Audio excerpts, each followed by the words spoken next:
8:50. Johanna Castro en Lima y Carlos González en Trujillo. Los estamos acompañando esta mañana en ampliación de noticias en RPP, La Voz de todo el Perú. Según la última medición del Barómetro de las Américas, investigación realizada por el Proyecto de Opinión Pública de América Latina, nuestro país encabeza la lista en América Latina con la más alta percepción de corrupción en sus políticos. ¿Qué tan grave es esta situación? Lo vamos a conversar con el señor Fernando Vivas, periodista, sociólogo y analista político.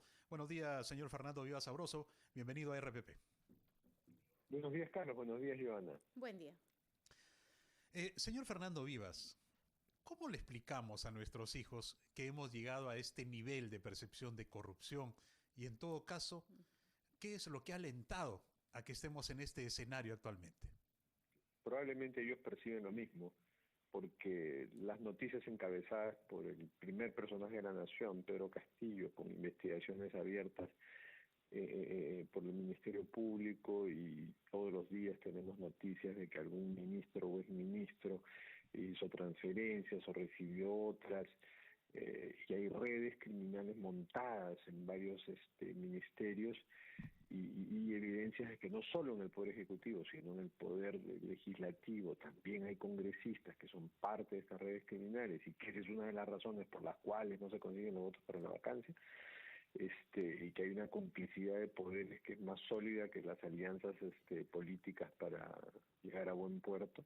Entonces todo esto pues coadyuva obviamente no solo a una percepción de corrupción, sino a decir, bueno, si esto está tan normalizado y si los grandes lo hacen, entonces yo también lo voy a hacer en el espacio en que me toca, ¿no?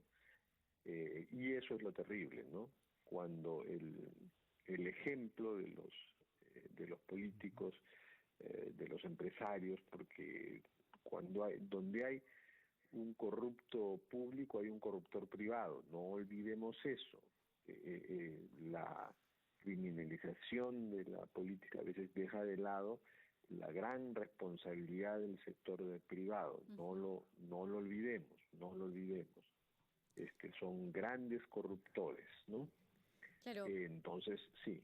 Señor Vivas, pero veíamos, por ejemplo, ayer una marcha, una convocatoria a nivel nacional, los letreros y el malestar de las personas decían, de los ciudadanos, ¿no? No queremos más corrupción, es algo que lo pueden percibir, y esto en distintos grupos etarios, ¿no? Desde los muy jóvenes hasta los adultos mayores que hemos visto ayer marchar. Pero 1 o 2 días antes teníamos al presidente de la República en un hospital aquí en la capital, en el Hospital Rebagliati, haciendo una presentación y recibiendo pifias. Y por supuesto, lo que se ve y lo que se siente es el malestar de la ciudadanía. Más allá de lo que ha señalado este barómetro que nos pone número 1, pero de la peor forma, no hay tampoco una asimilación del mensaje de parte del Ejecutivo. No. La percepción popular sobre la corrupción está absolutamente desfasada de la percepción del gobierno sobre la situación política, ¿no? Al punto que llevó a Castillo a cometer un evidente error, un error para todos los estándares, incluyendo para los suyos, porque tú puedes entender que Castillo diga yo soy inocente, y eso no es un error, ¿no? Es una estrategia política que puede gustar, ¿no? Pero sí fue un error decir, ¿no? Y esos que están gritando son los corruptos y algo así, sin ponerse a pensar en una visita no muy planificada al hospital, que no había tenido tiempo la oposición de armar una portátil para que fuera a gritarle. En realidad quienes le estaban gritando era gente espontánea que estaba allí, y quienes más sensibles a la situación política que pacientes de salud que tienen que hacer las colas. Algunos de pronto ni siquiera habían conseguido esta atención. Entonces, no darse cuenta de la naturaleza de la protesta que puede enfrentar, que puede ser muy casual, muy espontánea, es un desfase muy grande, y estamos viviendo eso. Por un lado estamos entrampados, por un lado estamos en un desfase absoluto donde la autoridad política rechaza, niega, evade la realidad, ¿no? Y es muy difícil lidiar con algo así. Ahora viene la misión de la OEA y en 2 días son cancilleres que más tienen que volver a sus países a los compromisos que tienen como grandes figuras de Estado. Van a decir, bueno, siéntese el gobierno de oposición a conversar, pero ¿cómo conversar, no? Entre un presidente que niega absolutamente todo, ni siquiera ha dado alguna mínima coartada para echarle la culpa pues a los subalternos. A lo más ha dicho, han traicionado mi confianza, pero no explica cómo. Recuerdo otros casos donde algún presidente pillado en corrupción pues admitía algo, ¿no? Admitía siquiera algo. No, nada. Y una oposición que lo ha rechazado desde antes de que fuese gobierno, ¿no? Ahora, Entonces va a ser bien difícil eso. Señor Vivas, hay otro dato que también preocupa. Según la encuesta nacional de percepciones de la corrupción de Proética, un 68% de peruanos son tolerantes a la corrupción. Es decir, prácticamente ya nos hemos hecho al dolor y estamos conviviendo con la corrupción en nuestra vida cotidiana. Lo triste de esto es entonces que esto va a continuar con el tiempo, que no tenemos un límite. ¿En qué momento realmente vamos a enfrentar la corrupción de manera Sí, directa no, y sobre todo no por parte quiero de los plantearlo ciudadanos? como mal de muchos, consuelo de tonto, pero eso es universal, ¿no? Hay países más corruptos que Perú y donde Ujú. quizá la percepción de corrupción sea menor porque las autoridades no aparecen tan involucradas como y donde además aquí la percepción de corrupción del gobierno se mezcla con muchos sentimientos contrarios al gobierno sobre su ineficiencia, la manera en que ganó muy poco representativa, porque ganó por un pelo, ¿no? Eh, entonces, pero sí, esa mayor preocupación está en que la percepción de que las autoridades son tan corruptas y hasta ahora impunes, aunque se les esté investigando, y pues relaja los escrúpulos y los valores de los ciudadanos inocentes, ¿no?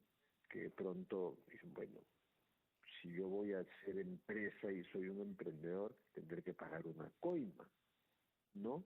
O tendré que pagarle menos de lo que se merece a mi trabajador, o tendré pues que robarme ideas, ¿no? Y eso Ujú. lo vemos mucho en las redes sociales, el nivel de injuria, de robo de ideas ajenas, de difamación, también revela faltas de valores donde hay elementos de corrupción moral muy grandes. Esto, por supuesto, puede y tiene que cambiar, o sea, dando el otro ejemplo de que no hay impunidad y de que ya lo hemos tenido en el pasado con presidentes encarcelados, Investigados. ajusticiados, eh, va a tener que repetirse. O sea, el mensaje es el crimen no paga, ¿no? Cuando hay mucho crimen, el mensaje tiene que ser el crimen no paga y para eso la justicia, que no está débil, no está débil.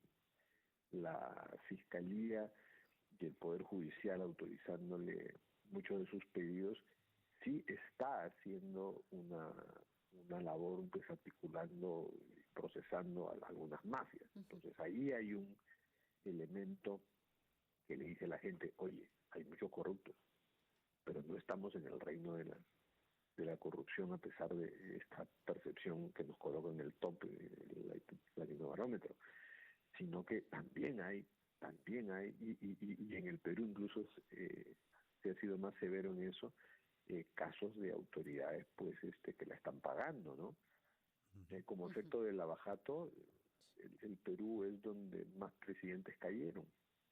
En muchos países de América Latina, Colombia, Brasil, que habían casos de aportes de campaña y otros, no hubo las repercusiones que hubo acá, ciertamente más duras contra los políticos que contra los privados, ¿no? Ahí habría que ser consciente de ese desfase, porque yo creo que los políticos se quejan mucho y con razón, ¿no? Y los privados, ¿dónde, no? Y por ahí he escuchado a privados decir que la corrupción fundamental es del Estado y no de los privados, que los privados son víctimas. Es un discurso falso que también hay que saber cuáles, oye, ¿no? Tú, líder de un gremio empresarial, no te hagas, ¿no? Estás obligado a lo que ahora palabras muy de moda y algunos las empresas grandes han contratado, estudios que les hacen en compliance, que es estas reglas de conducta para evitar la corrupción, pero a veces hacen los locos, ¿no? Entonces también allí, también tenemos que responder, ¿no? A esta preocupación con un discurso donde hay corruptores, privados, es que hay corruptos públicos. Ciertamente, ciertamente, creo que nos quedamos con esa frase, señor Fernando Vivas: donde hay un corrupto público, también hay un corruptor privado, ¿no? Y lo ha hecho con claridad, y creo que eso define también el escenario en que estamos inmersos en este tema. Muchísimas gracias, señor Fernando Vivas, por su interesante análisis y explicación de lo que ocurre en nuestro país. Muy Gracias amable. a ustedes. Buen día. Y muy buenos días. 9:00 a.m. con 1 minuto. Joana, el momento del gran resumen de la hora. Vamos a la pausa y regresamos.